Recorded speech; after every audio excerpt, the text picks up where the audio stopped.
Bonjour et bienvenue sur le podcast Jouons le jeu de la vie. Moi c'est Alicia, un être humain sur la Terre, et j'ai pris la décision de voir ma vie comme un jeu. Mon but à travers ce podcast est de te partager et transmettre des outils pour t'aider dans ton propre chemin du jeu de ta vie. Je te partage mes expériences et je vais à la rencontre de d'autres êtres humains pour qu'ils nous partagent comment ils expérimentent leur propre manière de jouer leur vie. Alors c'est parti, prends ta manette, tes cartes ou encore ton stylo, c'est le moment du podcast. Bonjour et bienvenue sur ce nouvel épisode du podcast Jouons le jeu de la vie. Aujourd'hui, je vais vous parler de l'expérimentation et des choix.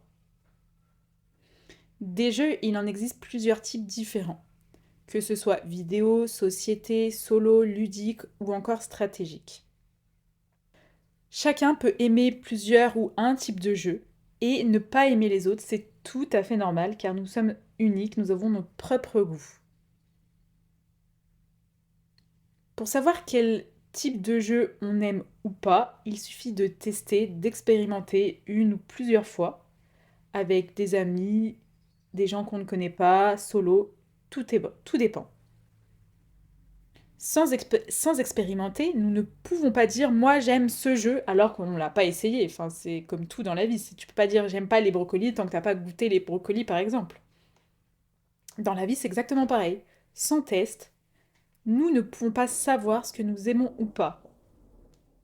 On peut par exemple kiffer jouer à des jeux de société en vrai, en face à face avec des amis, comme par exemple le jeu Azul, et détester jouer à ces mêmes jeux via ordinateur, parce que justement, il n'y a pas ce contact avec les amis, il n'y a pas tous les rires qu'on peut avoir dans la partie, toutes les hésitations, tous les regards, tout ce qu'il peut y avoir, tout le côté relationnel.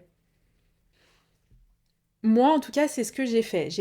J'ai expérimenté il y a maintenant plusieurs années de faire du ping-pong. Alors pas par choix, je vous l'avoue, parce que mes parents avaient gagné une licence d'un an en loisir au ping-pong, donc je m'y suis collée.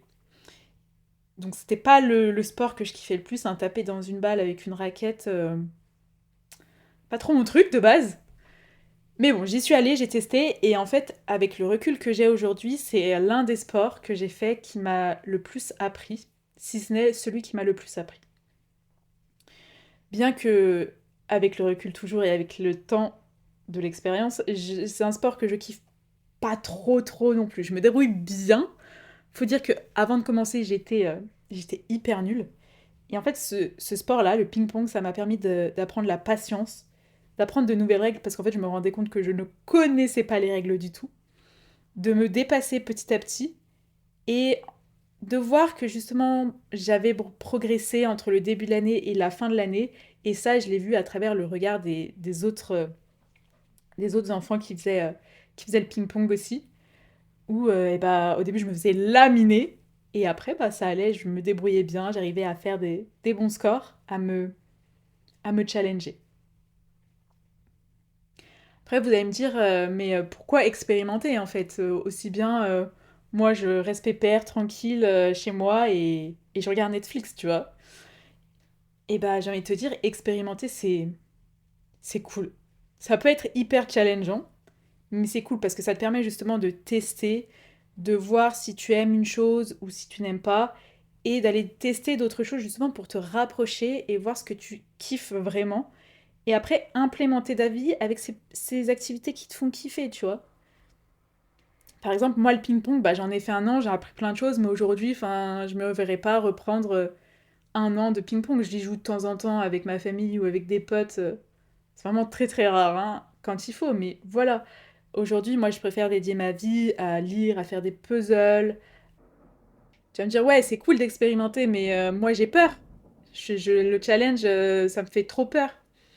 Et c'est là où, dans les tout premiers épisodes où je parlais de la vision, des objectifs, c'est là où c'est important.